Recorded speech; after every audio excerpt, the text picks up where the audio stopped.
We all wear masks, but do we hide behind them? Should you? You see, in terms of a mask, disguising yourself from the world, others, for some, it's a sense of protecting, of self-preservation, of not giving so much of yourself to the point where you could possibly be hurt, insulted, abused, taken advantage of, or something else. So for many, wearing a mask is a way of them protecting certain things, or in some cases, hiding many things. Welcome back. Hope you're doing well. Hope you're having a good week so far. This, of course, is Replicant Phish, the only android on YouTube that talks about relationships. Maybe the only one because it doesn't make sense, or the only one because I'm not like everyone else. Either way, welcome back, men and women, because my channel is now more inclusive. To not just speak about women, no, but to speak to you as well, women. Indeed. Get undressed while you're listening. Seriously, it's a joke, it's a joke. But waffling aside, Phish waffling aside, let's begin. This is why women hope you don't see through their disguise. Don't look at me, no. You're looking too closely. Look too closely and you may see through this disguise, her lies, her deception, her manipulation. But is it really so? Is it actually so? Are women really deceiving us? Or do they hope we don't see the truth? You see, the reason why women don't want men to know too much about them in detail is because the more you know about them, the less you may want from them, or you may see them in a different light, the true light.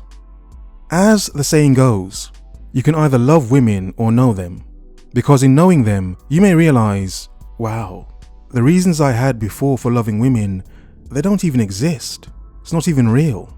That was part of my fantasy as a man, to hope that these rare unicorns exist. And unicorns are dudes, by the way. But how some men are still naive enough to hope a unicorn exists. And that thought, that hope, is what many women bank on. Because you see, in many men's hope, they overlook certain things. They overlook certain red flags. They overlook certain personality traits, certain characteristics. Because hope is blinding. You may have a woman here she's trash basically. No offense, but this particular woman here, she is trash. Now for her, if she could somehow convince a man or certain men that she's not a trashy garden tool that's been around the block more times than someone looking for a parking space, you see, this woman would have to resell herself, repackage and resell herself to a naive man, a naive simp. So forget the fact she may have children, she may have debts, she may have crazy stalkerish ex-boyfriends or husbands or baby fathers. Forget the fact she may be on heavy drugs. No, not Mary Jane. Heavy drugs or even prescription. You see, these women will hope that some man who is in need, some man who has hope to find a unicorn of a woman, which is a dude anyway, many of these women have to bank on these men's hope. Their desire to want a family, their desire to want a woman, their desire to have someone there. So if more men knew the full details of women, it would make many of them, not all of them, I don't believe that for a second, it would make many of them question the woman, which is what many women don't like. Too many questions. A main question many women avoid and say as a man you should not ask is how many bodies does she have? In other words, how many men has she slept with in her life? Now understand this, any woman out there, I don't care how many bodies she's had, it's her life, have fun.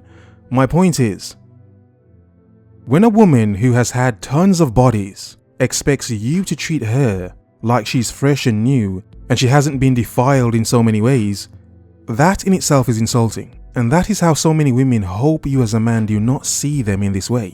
And to do that, they won't tell you the truth. They have to hide. For many women, they have to hide their past from future men. Again, many women have to hide their past from future men because many of those future men will not bother if they knew her past. Understand this, by nature, by women's hypergamous nature to always seek the best life they could possibly get, to always seek the best they could get from life, that alone would make women protect their past. Naturally. Now yes, slut walks have become popular and more women are more open about their garden tooldom, which is good. At the same time, there has to be an air of, oh no, it's not all women. Yes, some women are garden tools, but not all of us. Not all of them are garden tools. No, of course not. Come on. But notice this. As I've said before, and as many of you know, how these women who are not garden tools know how so many of them seemingly protect garden tools. Interesting, isn't it? How they would protect women of which some of us as men would say, well, you know, she's a garden tool, she's not really worth much, she's been around so many times. Why would you defend this garden tool when you're not this woman? Why are you defending this? Because even if a woman is not a garden tool, do not think for a second she does not understand the garden tool. Do not think because she is not one that she does not fully understand them. What some of them may be getting, enjoying, feeling, don't forget that one, and experiencing by being these garden tools. Has anyone ever noticed that one thing many older women regret is not having more fun in terms of men? There are lots of older women that say this. In other words, they say that they wish they had been more garden tools when they were younger, now that they're older and those options no longer exist. Quite common to hear that, isn't it? Of course. So again, just because a woman is not a garden tool does not mean she does not understand the garden tool or why the garden tool is. And this part here, you see, many women in their past, they were garden tools.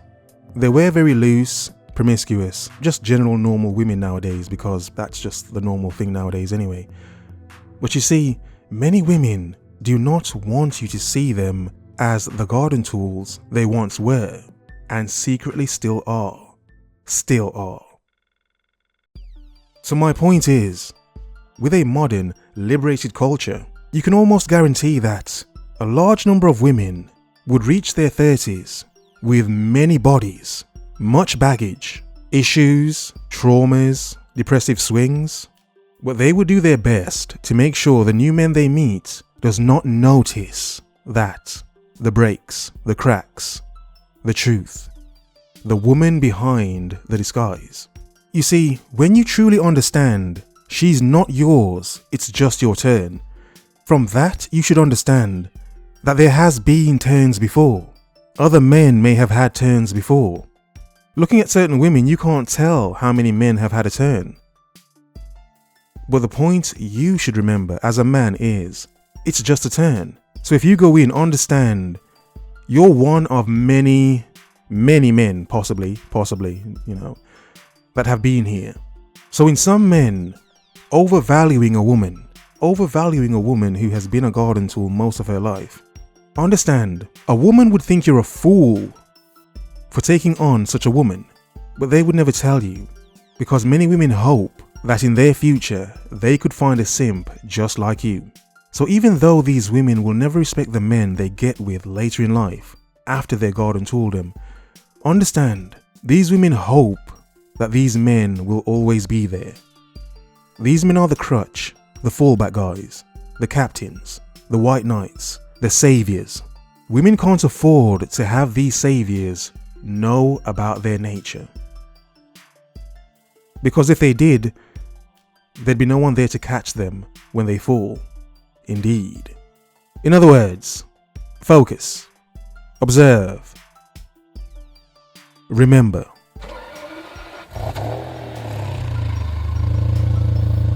The world is yours.